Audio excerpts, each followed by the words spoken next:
David, te strigă un copil la ușă. Du-te, vezi cine-i.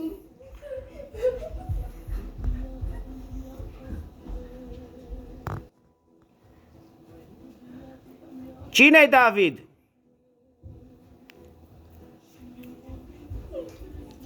He? Păi? Nu? Păi n-ai mai trecut odată pe aici, mă?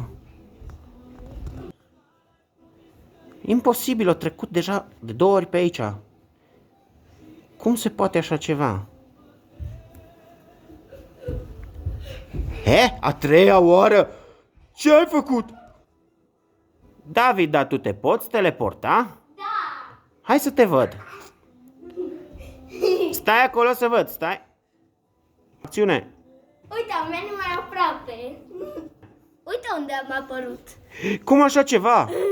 Ia să văd dacă știi să te teleportezi. Vreau să văd cum dispari de aici imediat. Nici nu mă vezi, sunt în fața ta. Unde? Stai să mă uit. Unde?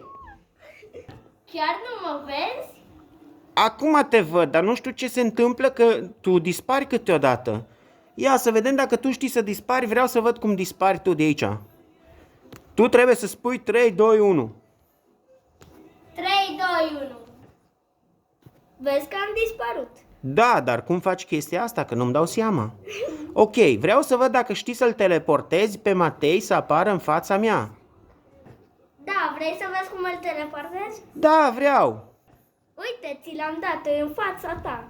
Mama mia.